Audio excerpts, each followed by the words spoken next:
आत्मज्ञान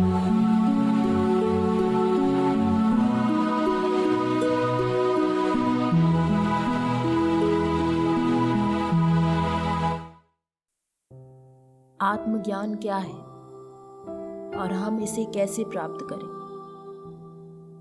क्या आप समझ रहे हैं कि इस प्रश्न के पीछे कौन सी मानसिक भूमिका कार्य कर रही है? यह मैं प्रश्नकर्ता के प्रति अशिष्टतावश नहीं कह रहा हूं। हमें तो इस मानसिक अवस्था को समझना है जो पूछती है, यह मैं कैसे प्राप्त कर सकता हूं? इसे मैं कितने में खरीद सकता हूं? मुझे इसे पाने के लिए क्या करना होगा? कितनी कुर्बानी देनी होगी? कौन कौन से नियम पालन करने होंगे? ध्यान का कितना अभ्यास करना होगा? यह हमारा यंत्रवत एवं उदासीन मन है जो कहता है, उसे प्राप्त करने के लिए मैं यह करूंगा। तथाकथित धार्मिक व्यक्ति इसी प्रकार सोचा करते हैं, परंतु आत्मज्ञान प्राप्ति का मार्ग यह नहीं है।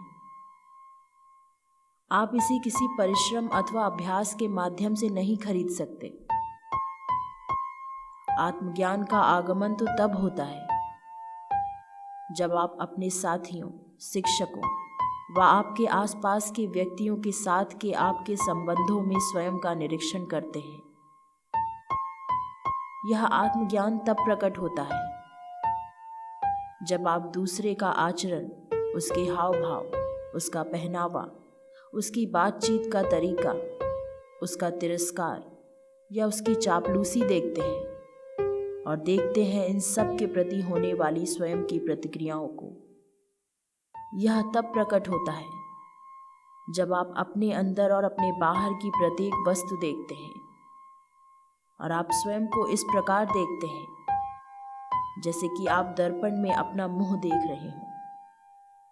जब आप दर्पण में देखते हैं तब उसमें आप अपने वास्तविक रूप को देखते हैं, क्या नहीं देखते हैं?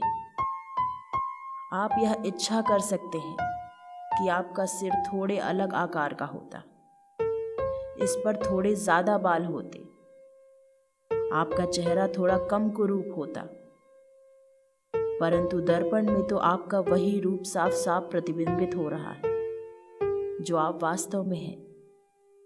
आप उसे एक ओर हटाकर यह नहीं कह सकते कि अरे मैं कितना सुंदर हूं। अब यदि आप स्वयं को सही सही रूप में इन संबंधों के दर्पण में देखें, जैसे कि आप एक साधारण दर्पण में देखते हैं, तब इस आत्मज्ञान का कोई अंत ना होगा। यह तो एक अथाह सागर में प्रवेश करने जैसा है जिसका कोई अंत नहीं। हम में से अधिकांश व्यक्ति कहीं पहुंचना चाहते हैं। हम यह कहने योग्य बनना चाहते हैं, मैंने आत्मज्ञान उपलब्ध कर लिया है, मैं आनंदमय हूं। पर यह सब इस प्रकार का कतई कुछ नहीं है। यदि आप अपने आप को बिना निंदा व बिना तुलना किए, बिना अधिक सुंदर व अधिक गुणी बनने की कामना किए सही सही रूप में देखते हैं, यदि अपने आप को हूबहू देखते हैं और इसके साथ आगे बढ़ते हैं, तब आप महसूस करेंगे कि उस असीम तक पहुंचना संभव है। तब आपकी यात्रा का कोई अंत ना होगा। और यही तो आत्मज्ञान का रहस्य है, यही तो सौंदर्य है।